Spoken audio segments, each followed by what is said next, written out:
Hi, good morning, everyone. Welcome to today's roundtable on cyber spin smarter, justify, communicate, and measure. My name is Andrew Patterson, the COO at Arx Nimbus, and I'm pleased to kick off today's timely and important topic. So, as we all know, cybersecurity has evolved from a technical consideration into a fundamental business imperative, with global cybercrime costs projected to reach upwards of 10.5 trillion this year. Cyber threats now represent one of the most significant economic challenges and a top of mind threat across most organizations. Two critical factors recently, though, are also reshaping our approach to cybersecurity investment. First is the economic uncertainty that is dramatically impacting budgets. After years of double-digit growth, we're already starting to see that cybersecurity budgets are increasingly under pressure. Last year, for example, we saw they decelerated to roughly about 8%. And then secondly, and that's enforcing organizations now to justify every dollar while maintaining robust defenses in light of current threat environment. And second, we're seeing escalating geopolitical tensions that have transformed the threat landscape. So state-sponsored organizations and operations from nations like Russia, China, Iran, North Korea that are increasingly targeting critical infrastructure, including telecommunications, energy, among others. And these just aren't isolated incidents, but are coordinated campaigns that threaten both national and economic security. And in addition to all of these, there's a host of other factors: AI, the rise of quantum, and the proliferation of organized cybercrime syndicates. So the list goes on, and the challenges are mounting. Yet, despite all of these converging pressures, many executives are still struggling to articulate the value of cybersecurity investment. So, for example, while global cybersecurity spending is expected to reach upwards of $220 billion in 2025, the real challenge is not only demonstrating but also communicating tangible returns, particularly during times of economic constraints. The good news, though, we already possess the technology and the tools to address these challenges. And so today, there are solutions that can measure an organization's exposure to risk, quantify cybersecurity ROI, justify budget request, but crucially, the ability to communicate that value of cybersecurity investment in financial terms that will resonate with senior leadership, board members, and other stakeholders without technical expertise. So today's discussion will focus on bridging that gap between technical implementation and strategic outcomes. We'll explore how to articulate security's value in financial terms, align spending with organizational risk appetite, and establish clear metrics that demonstrate security's contribution to business resiliency and operational assurance. So with that, let's begin. And I'm pleased to be joined also with David Moon and Jim Skidmore. Good morning. Jim, do you want to? David Moon, and great to have you. A lot of great top content for us to share this morning. And I can look at things that are differentials between boards and CISO. In particular, we've got some relatively fresh data on that, which I think we'll all find quite interesting. But I'm David Moon, CEO and founder of Arx Nimbus, and spent most of my career as a corporate CIO, then CISO for Mesero Financial, and part of the cybersecurity practice at PwC, Capgemini, and Accenture. And founded Arx Nimbus in 2016 with the mission to bring understanding of cybersecurity risk to every organization globally. And we've had some great success with that, especially in certain industry verticals. Coming out of US Stratcom in 2017, after being commissioned to develop the cybersecurity risk reduction model for US Strategic Command and US Command at the time, working with MITRE Corp and KBR. Since that time, we've applied the technology in the insurance industry, healthcare, banking, financial services, and elsewhere, and now in the public sector. So we'll share some of the frontline stories from those experiences, as well as some of the trends that we'll have the opportunity to discuss here on the webinar. Jim?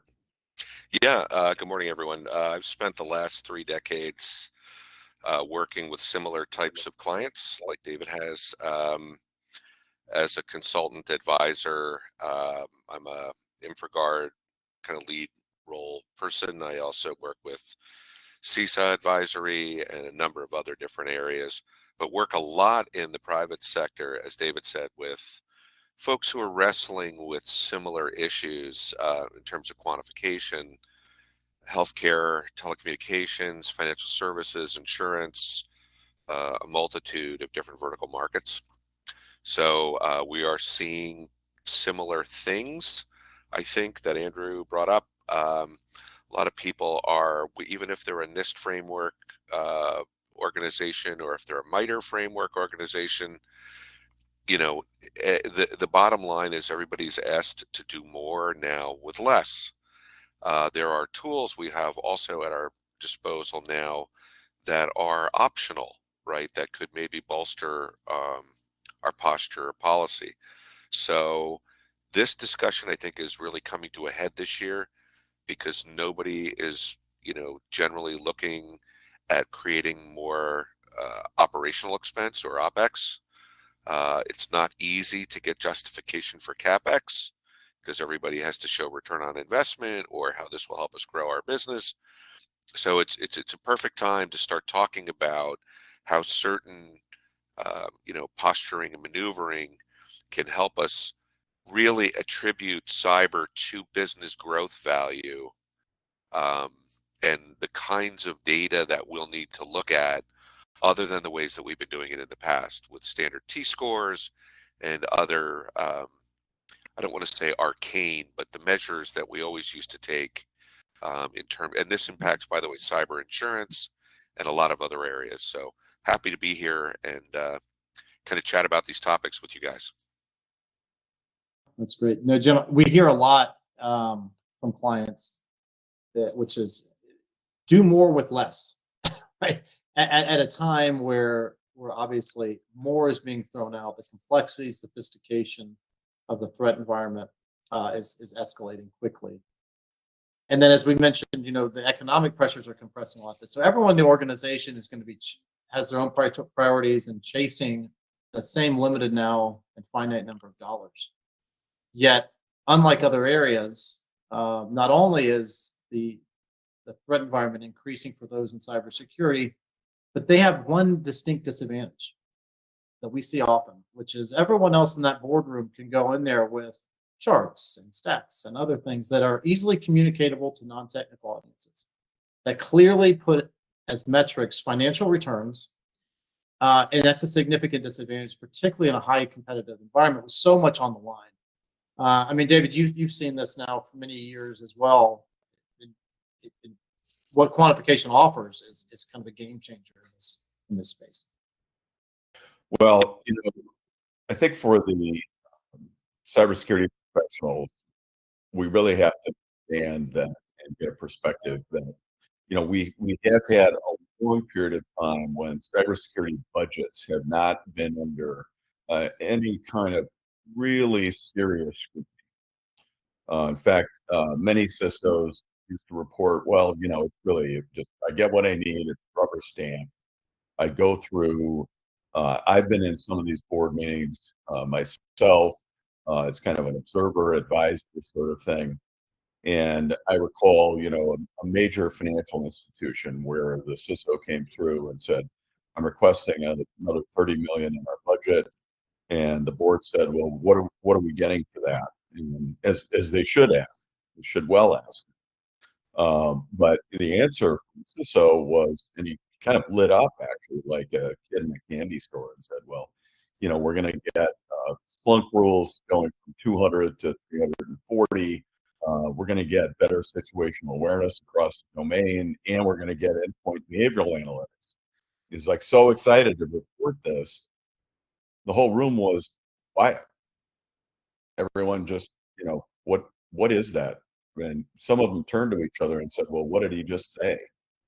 And, boards don't necessarily understand what we as cybersecurity professionals understand, and we can't count on them to do that. You know, if you were part of the Boeing aircraft company and you wanted to get a higher budget for, I don't know, engine remodernization or something, not everyone on the board, even at Boeing, is necessarily going to understand that. So all boards have a certain smattering of specialized knowledge, but you know, we've seen recent surveys around, well, what if only the board had cybersecurity professionals, if only they had CISOs or CISSPs on the board, et cetera. Well, you know, you can't, uh, folks, look, you can't count on that, number one. And the presence of that factor in most industries is probably around 1 to 3% at best. And so if that's our game plan, it really is kind of broken. And I think we've got some unrealistic expectations. Very many organizations today have a great reliance on very specialized technologies, and you cannot have expertise on every one of those on the board, including cybersecurity. It's kind of one factor. The other factor is that cybersecurity has long been viewed, and I think you alluded to that, Andrew, as a technology function and not a business function. Well, look, folks, it's up to us as cybersecurity professionals to make it business relevant. If it's being viewed as solely a cost center, solely a technology function, et cetera, that's a signal to us. It's a signal to us that we have not built enough business relevance into the equation.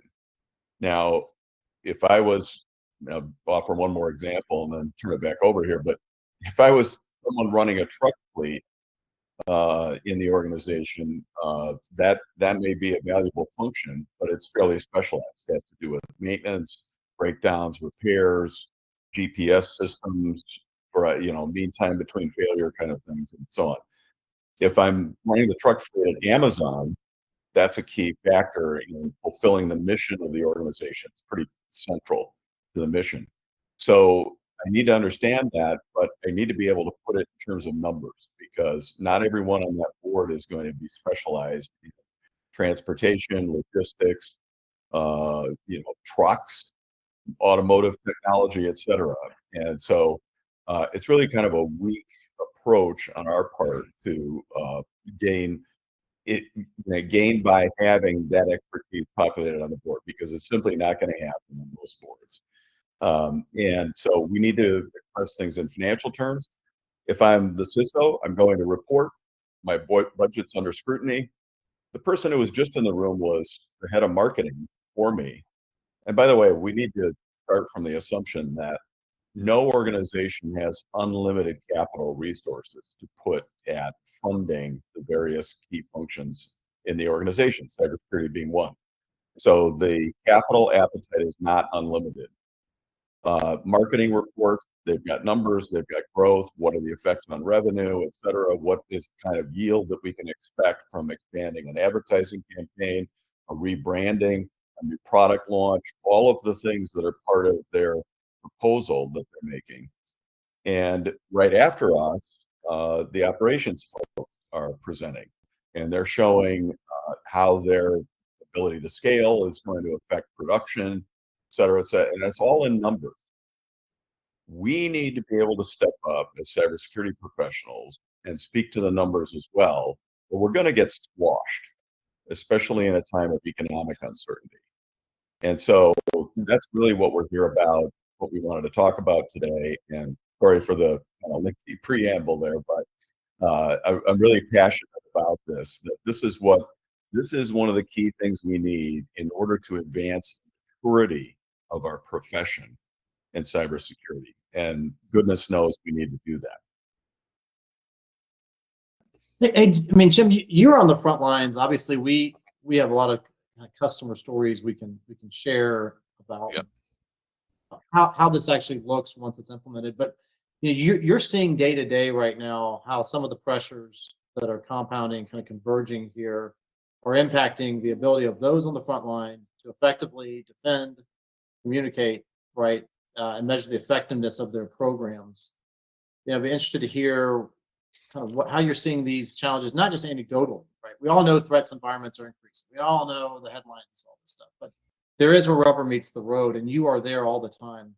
So I'd love to get your perspective on kind of what you're seeing, what you're hearing, as I'm sure the audience is as well. Sure.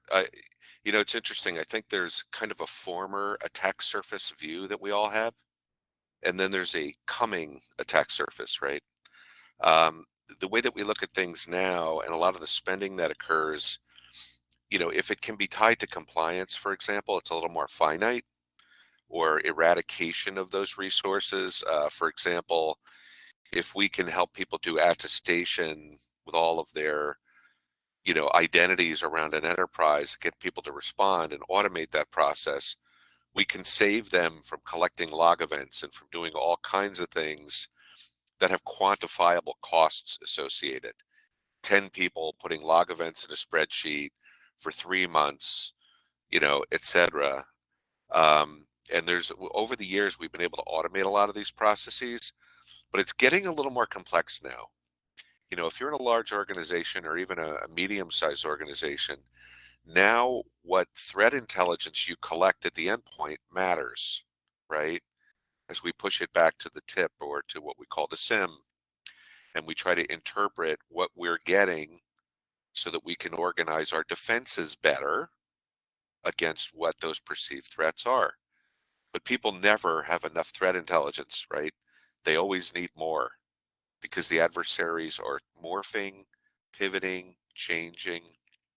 The same is true with data protection. Like we're finding, structured and unstructured data kind of all over an organization now. It's in portals, it's in emails, it might be in just some application that we haven't even fully built yet that possibly could be exposed to the internet somehow. So, the attack surface is about diligence and discipline, but it's also about, I think now, we used to look at everything as priority A, right? So the identity part was priority A, data protection's priority A, endpoint protection's priority A, server protection's priority A. We have to make sure when our people are going in and out of clouds, they're not getting breached so we don't see phishing attacks. That's priority A. It's really easy to get caught up in a game of whack-a-mole with all of the issues that we have to deal with now across the SOC, or even red team, blue team, or I won't even say purple team ops, because not a lot of people are spending the money now to interpret that threat intelligence so that they could do more research on the specific assailants and advanced persistent threat groups that are coming at them. So it's a bit chaotic. I think what's relevant about our discussion today is getting to the point where we can help to make what really money should be spent on finite, because these things aren't all priority A. Not all data is equal, right? If we have a compound pipeline in a pharmaceutical company, obviously spending money on the data protection of that is mission critical. If they have marketing PDFs somewhere, no offense, but probably not so much. So, I think it's important that that prioritization occurs. And I know that we're able to see that now through actuarial data. We're able to see that now through real root cause information of what caused these things to happen in the first place, as opposed Yeah, to what our absolutely. perception is, right? So, Yeah, you hit on some good points there, Jim. I mean, the ability to prioritize, right, is essential. Again, when more and more noise out there, is to cut through the noise and actually be able to focus on what's the most meaningful impact you can make today, as opposed to spreading out resources too thin. Obviously, high burnout is highly attributed to that. I think that gets to that first topic we talk about, which is justification, right? When we speak about the budget is a document that reflects priorities, right? I mean, whether it's in our household or business, it's going to be something that actually shows. So being able to justify and prioritize why, not just what you need to spend on, but what's that impact going to likely produce, right? And David, I know again, with our conversations with clients, that's a huge leap of how we communicate, and it goes into the communication. But it's that first step of justifying by tying exposure to a business outcome. We hear a lot about, well, cybersecurity professionals need to align to the business, and I've asked that question many times to many folks, and there's always a different answer. And then there's the question of how do we do that in an effective way? Well, yeah, and the business is truly made up of processes. And so protecting those processes, protecting the data that drives them is absolutely paramount, because without them or with an interruption of them, the business is eroded at some level at that point. And I think that kind of goes to what we mentioned earlier about this recent set of data that is coming our way now, and it's available. It's actually something that was sponsored by Splunk, and of course, Splunk is part of the big Cisco aircraft carrier, if you will, these days. And they were able to fund a survey, which is very interesting, and it's got a slightly different slant what you would get out of a lot of cybersecurity reports.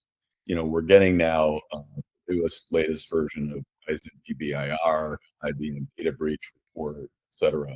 And those are all very valuable. This one took a little bit different approach to things and said, well, let's get 500 CISOs and 100 board members, and let's ask them about some of these fundamentals in protecting the enterprise. And so just an example of this, I'm just going to share it from the survey here. What the respondents that rated things either very good or excellent. Now, communicating the progress, security milestones. Now, CISOs, as you might expect, rated about 44% of them rated that very good or excellent. Now, below 50% still, so there's kind of a recognition that there's a gap there for sure. But when it came to board members, 29%, 29%. Yeah. So pretty big gap here in perception between the CISOs and the board members and leadership, aligning on strategic security goals. So that's what's really important in sustaining the operation, not just the kind of getting caught in the whack-a-mole cycle, as Jim referenced. 61% of CISOs said they're doing a good job on that. 43% of board members. So, and you can kind of go from there. Budgeting adequately to meet security goals. Interestingly enough, the CISOs were more satisfied, 54%, than the board members were. 32% of the board members said, no, you're not budgeting. Or I guess you would say 68% said, no, you're not budgeting adequately to meet security goals, which is kind of an interesting juxtaposition. And it goes on from there. Like, there's a huge gap. The upshot of this was, in the report, a statement was made. This is not us, but it was Splunk's take on this. CISOs overrate their relationships with boards in key areas.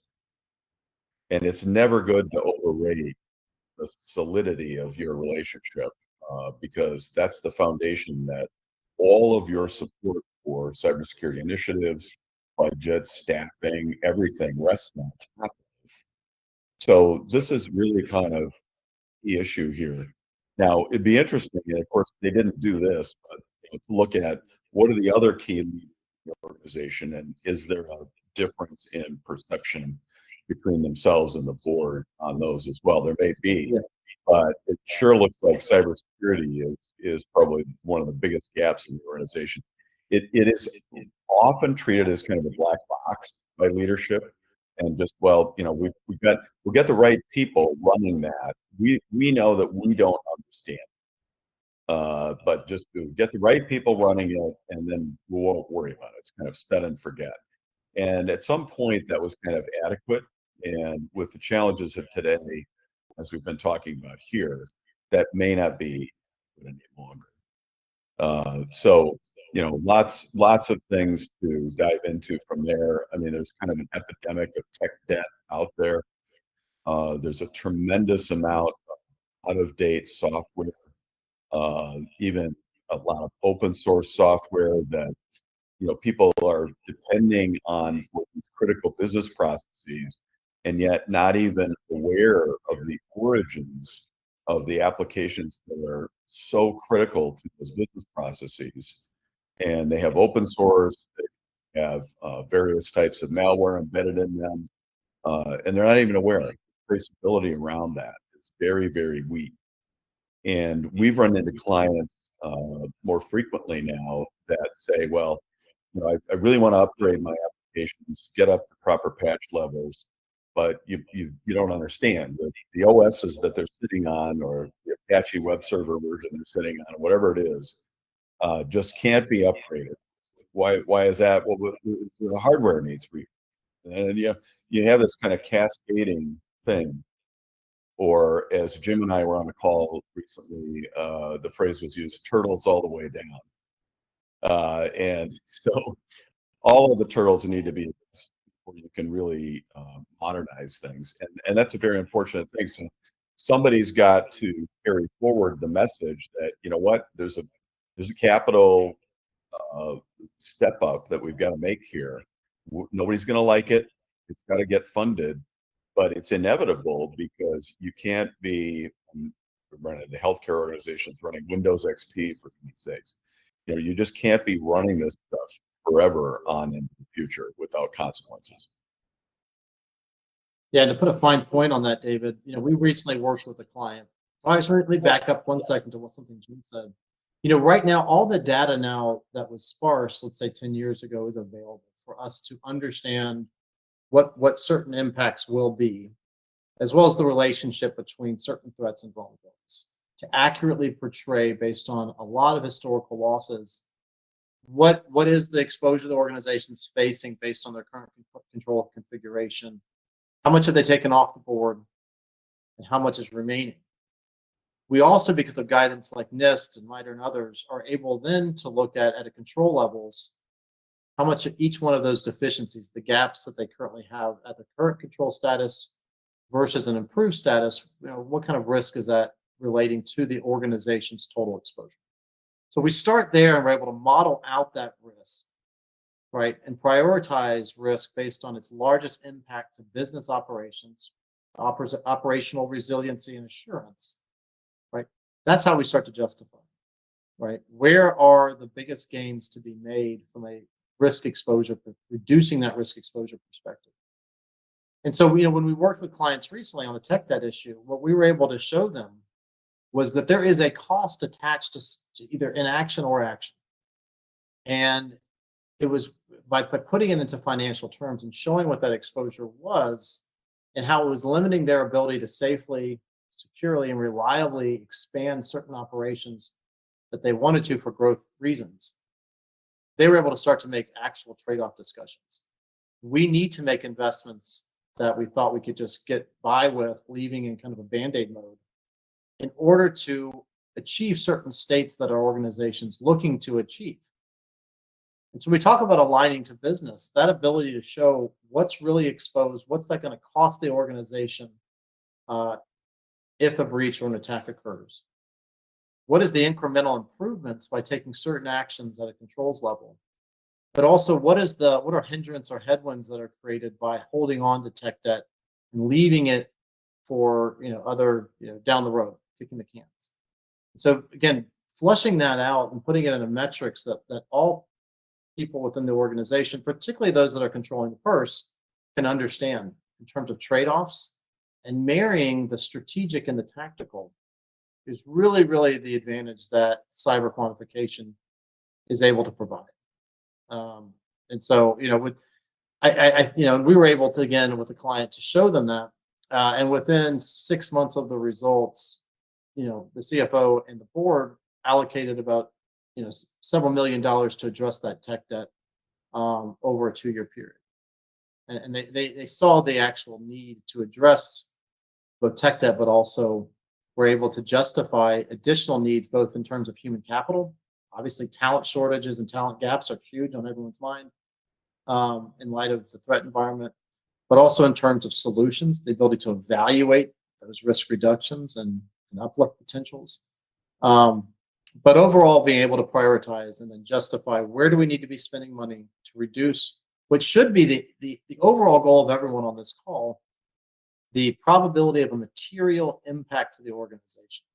And so driving that in that direction and getting everyone on board really helps to justify. And then, of course, go into the communication, ability to communicate that to all stakeholders involved.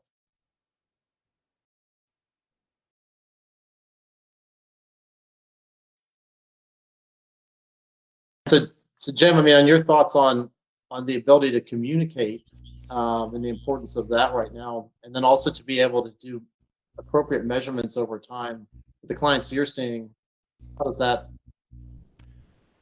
rank Yeah, on the priority? yeah, I think that's exactly relevant to the board level discussions and to what people need to do. They need to create a couple of different dialogues. And this is kind of dangerous for some people because theoretically, if there's a perception that they cleaned everything up, then the next savings may be you. But if you're doing that, but I really don't think so in most cases.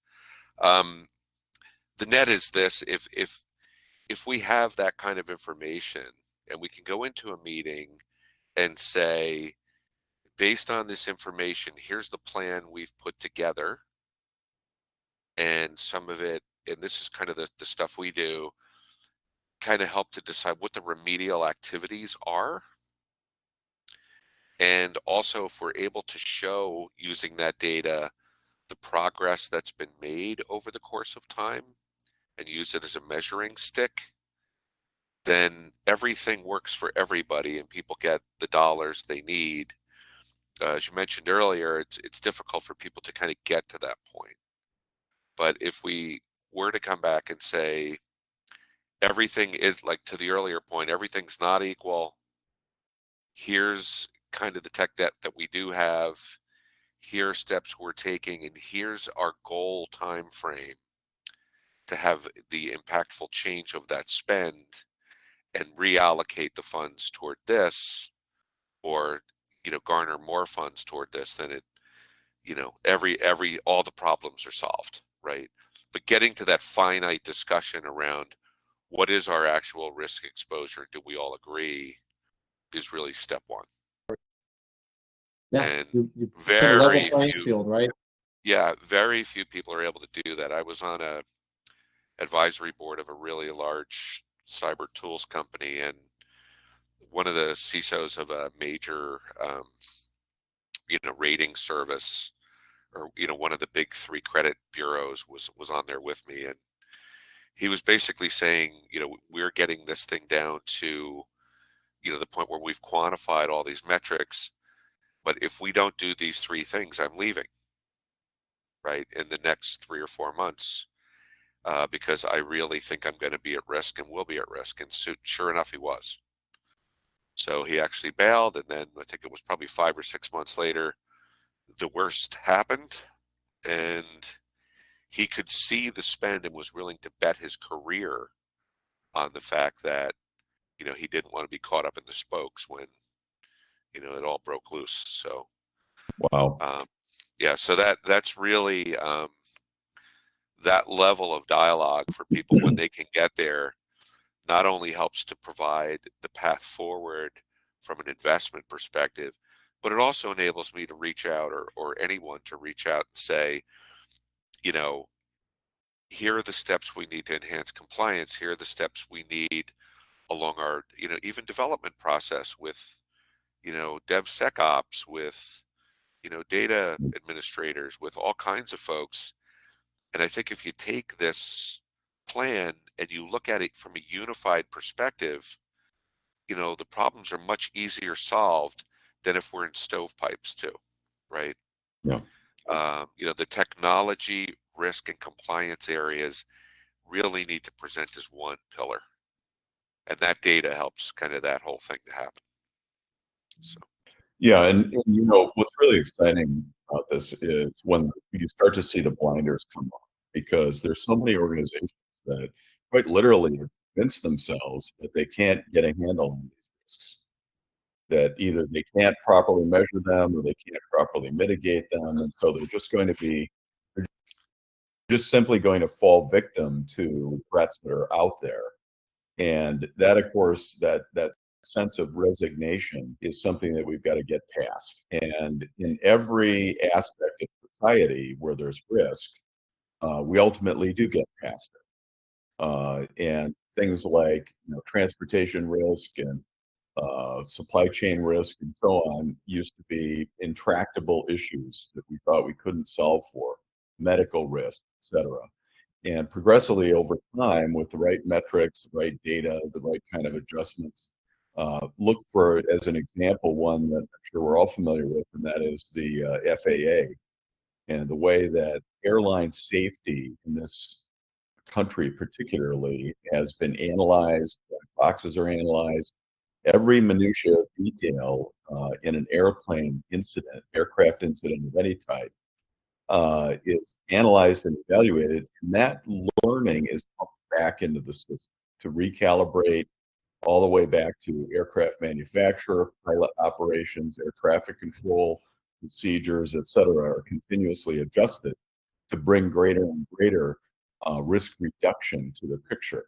And if we take that kind of philosophy and we put it into cybersecurity, we really have some things to be made. And what's interesting is when that organization that believed or had convinced itself that it couldn't possibly get its arms around these risks actually does start to get their handle on the risks and start to understand the proper calibration of investment and spending, the kind of things that Jim, you referred to, is being applied to the problem and in the right places, the whole world just kind of opens up. Now, cybersecurity is actually returning cost takeout to the organization. It's no longer simply a cost center. It's reducing the cost of doing business because no one can do business in today's environment without a certain measure of cybersecurity risk exposure. And if you can reduce the cost of that risk exposure, that's a win. But you have to understand what that cost is and where it's originating from, what the root causes are first. So when that world kind of starts to open up, where now what was perceived to be unmanageable becomes manageable, that's very, very exciting to see. And you see a confidence starting to form in the cybersecurity professionals as well as senior management. I mean, we've had CEOs tell us, I appreciate you guys, now I can sleep at night. It's these intangibles at the human level that we appreciate as well. Yeah, and the tangible, right? Theoretically, we share that with our insured or our insurer, and they see the steps being taken, so costs drop too, right? So Yeah, we even do business value assessments now, where a lot of large organizations don't really know everything they have under maintenance, right? And they have shelfware, they have things that they were maybe going to try, they have a lot of things, or maybe they're using 3 tools that one tool can do. So that's actually become an area for us as well that we do for people on kind of a gratis basis to help them, reduce the assets before they go after that baseline of data information, so that they're, you kind of make the spend as clean as it can be before you decide what the other actuarial data is going to do to tell you exactly what you need to do to go forward. So, and I don't know that everybody knows how to do that. I don't think they do. A lot of the people we speak to just like, I want to protect this just in case, kind of thing. So. Yeah, I mean, and I think that's a lot of people I don't think understand that there is technology right out there now that can help them do just that. As David was talking about earlier, watching the blinders come off, right? It's kind of an uncomfortable thing for some because the blinders have always been on. People are siloed. Everyone likes to be in their one spot. But what that does lead to is a chronic underappreciation of risk exposure to the organization. And Jim, you mentioned cyber insurance. What we see across the board, and we can just look at headlines, graveyard of organizations who dramatically, despite great cyber budgets, despite very talented individuals, underappreciated the risk both at the CISO level and at the board level, and that's reflected through chronic underinsurance. The risk tolerance levels they're setting just aren't accurate.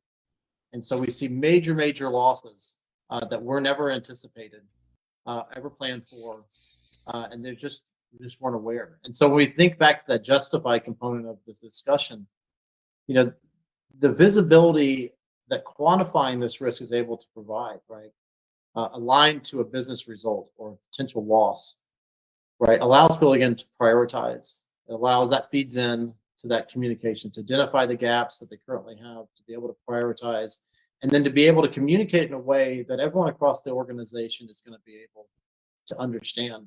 And as David was talking about some of the board meetings that we're in, one of the fun parts of it is those responsible for protecting the organization are able to measure the impact that they're having day to day, and that's a really important kind of component of this whole process that is often very hard for the CISO to justify, which is what is the return on the investment that the organization is investing in me and in our efforts, and how can we demonstrate that? And it's not just enough to say, well, our mean time to response is better, or we haven't been hit. You know, we hear that a lot. Well, we must be doing everything right because we haven't suffered a breach yet or a major breach yet.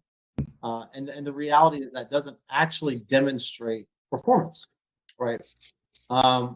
And so that's a lot of fun actually, is to be able to say, to watch individuals show up to those meetings with quarter over quarter, year over year, how much risk have we actually removed from the organization? And there are very few individuals at the enterprise level who do more as a return on investment than the CISO communities. They are doing the work that they're doing truly is removing significant risk and cost to the organization, yet they aren't able to express it. And so that obviously is a frustration, like you mentioned, Jim, you know, scratching their head, how do we go about doing this? And thankfully now the technology and the data is both there to guide that process. Yeah, it's funny, you know, even people that are getting exfiltrated, like the top 10 banks that we all know and love, have all been exfiltrated without even knowing it for a decade. So, you know, we finally, with newer technology, found some things out, but even I don't think that's an excuse anymore. I don't think you can go, we haven't been hit anymore. Because if they really understand how to look at a DNS report or something like that, they are being hit. And many people do have Trojans or ransomware or other things somewhere in their infrastructure that they haven't identified yet, but it's out there, right? And most of them openly admit that. So, you know, that's not an excuse anymore, I don't think. You know, it's like we need to understand more. We need to understand what these ramifications are really going to be. Exactly, Jim. Not knowing or not wanting to know is not an excuse. And we know it's not an excuse because when you look at court records, I didn't know is not a legally defensible argument to protecting the organization. It just isn't. Right? I mean, you know, I didn't know. I should have known, but I didn't. Or I took these actions because I did it at my last job, or because this trade show or a sales guy, you know, really told me it was going to work. It aren't reasons that a court of law is going to subscribe to, right? So yeah, the not know defense, you know, has never worked for me, and I'm sure it won't work on in the courtroom. So yeah. Well, the key thing here is back to fundamentals. And if you think about it, and for a lot of people, yes, it's true that cybersecurity risk can be this grand mystery of some sort. But you know, the reality is there are four elements, right? One is threats. Threats will always exist and persist out there in the wild. None of us control them.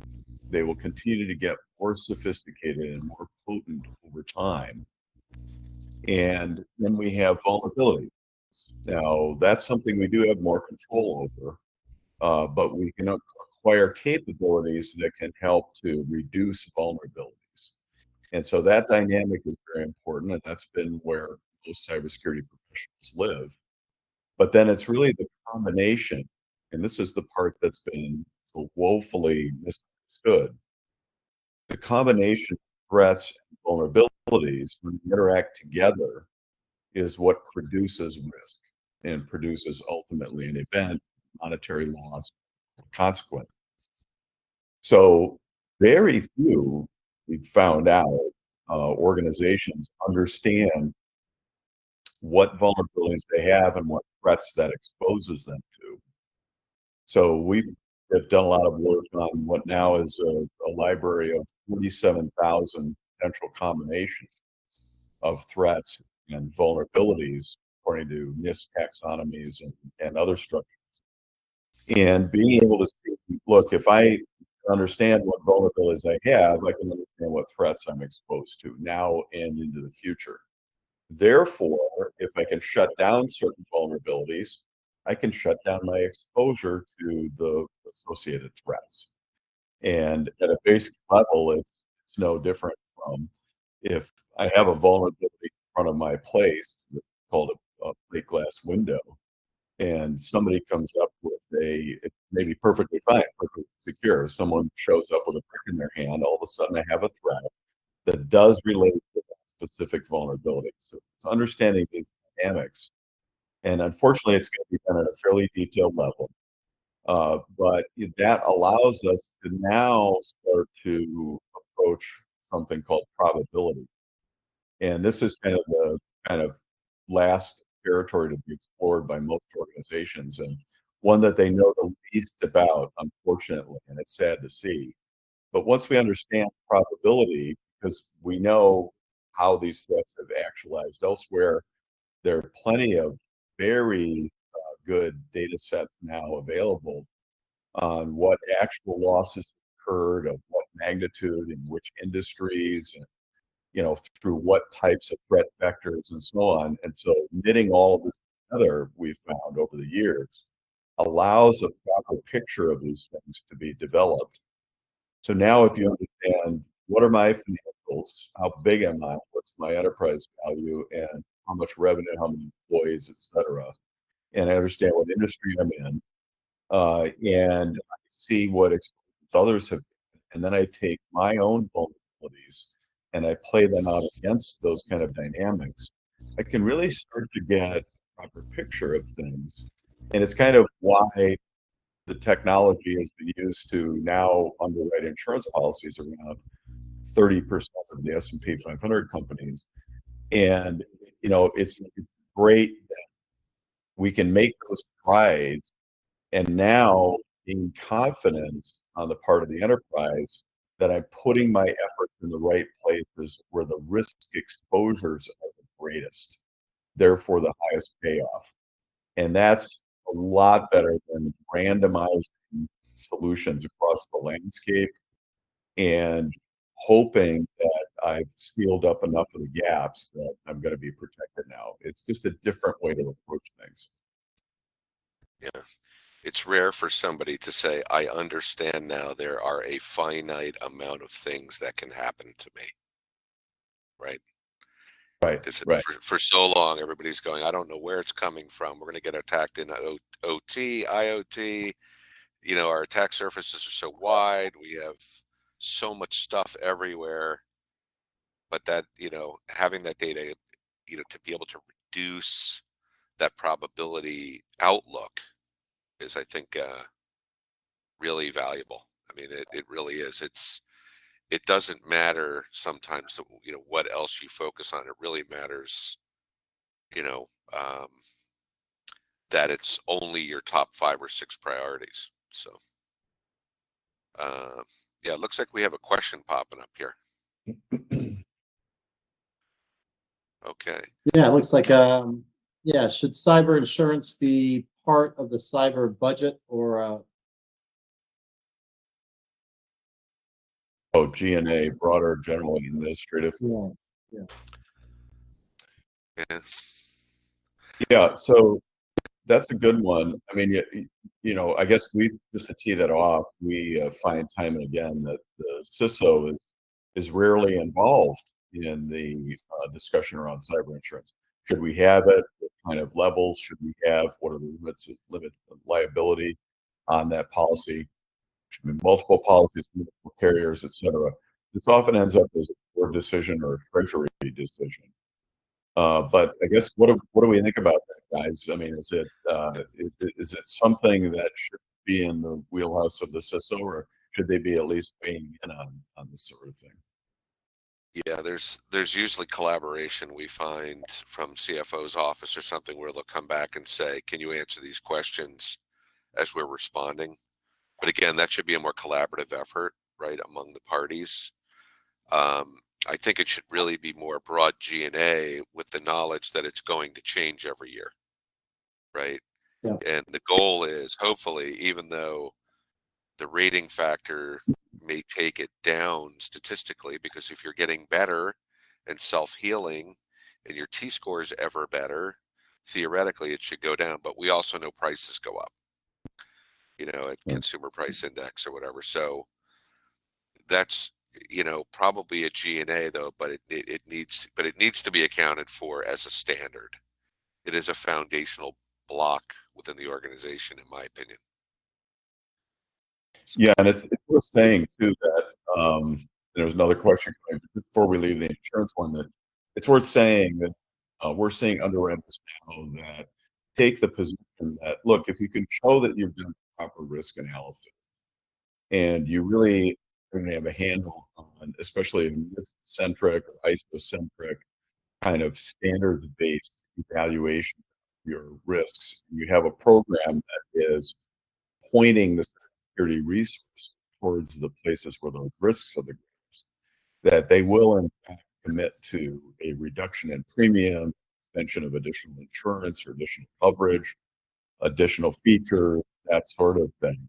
And that's great because, traditionally, every area, whether it's property and casualty or other areas, D&O, malpractice, et cetera, the insurance industry has always been a catalyst for reducing these risks. And we're starting to see that now creeping into cybersecurity. And that's a very, very important vector on all of us advancing to a better place. Yeah, it's interesting. There's another way. Yeah, I think that's Yeah. Yeah, that ties into I think a second question, which is, why is it that the CISO seems to be treated as not part of the C-suite? They have a C in the title Yeah. after all. But this goes to the same, I think, a little bit into that same question, right? Which is, I mean, I don't know, Jim, Yeah, David, I have my own thoughts. I can tell you on a federal level, this is being considered right now. And it is one of the discussion topics for, should CISOs be licensed? Should they have to have a minimum amount of certification or requirement? And that is on the federal docket right now. So what is a bit challenging is a lot of the things that are done involve personal liability. So is this something people want to sign up for potentially? The other thing is that they're often lumped together with other topics like compliance, right? Some larger organizations we see now have like an EVP of risk management, and cyber may roll up under that. Compliance may roll up under that, and some other, risk-based topics.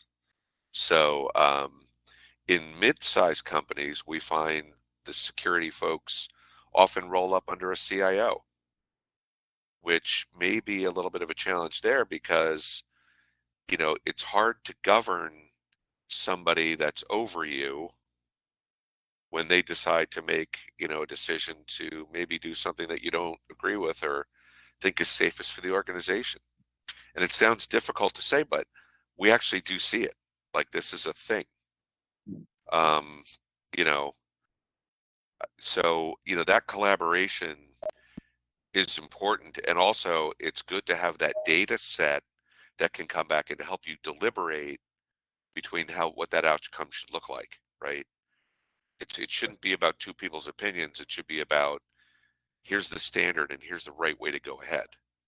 based on the historical information that's been culled. So, Well, and it fundamentally, the ability to speak the language of business is kind of a short answer to the C-suite question. And you know, that from my own personal experience, having been C-level officer and senior executive committee of Fortune 500 company in the past, I mean, the discussion around any variety of topics. There's M&A discussion.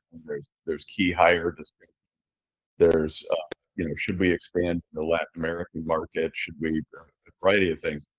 The CISO needs to have relevance and comment on these things, and we find that in those situations where they don't have the metrics and don't properly understand what cybersecurity is really producing, they find a gap being able to say, well, if we did this merger, here's what we would need in cybersecurity to properly protect the newly enlarged organization, or here's the effect on our security posture, et cetera.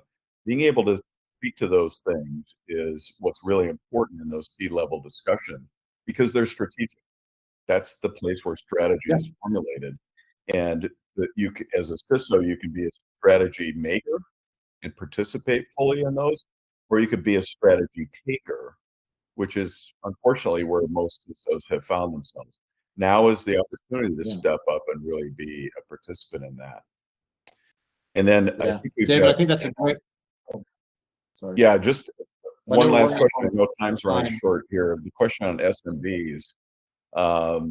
Defensive technology is what organizations that can afford them throw at problem. What about SMBs? Simple short answer from me, and then we'll close it out here, is that SMBs, the fundamental question we hear all the time is, I know I'm paying on cybersecurity, I'm paying more for cyber every year. They come to me wanting more. I don't know what I'm getting. I don't know what I'm getting. And so the ability to show, here's the risk reduction we're getting, here's what we're paying, here's the ratio between the two, and even benchmark that across others in your industry to see how you operate on a relative score on that basis.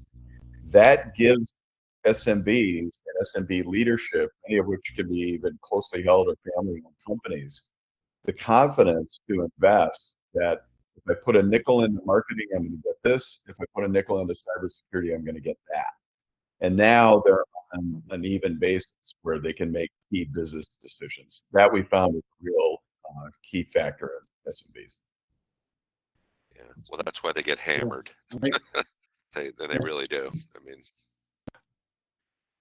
anybody with a valuable. Well, I know we're running on time, but I think David, you hit one point that I think can wrap it all up, which is, you know, one thing that quantification does allow is for the CISO, for those responsible for protecting the organization, to jump into the strategic arena, to have a stake in those discussions, to be able to justify, prioritize, communicate why they're doing what they're doing, what those returns to the organization will be in financial terms, and to measure over time using financial metrics that will resonate to the job that they're doing. So, this as the integrator here, I'm pretty sure we can go also and do kind of a free trial to look at the data that we're talking about.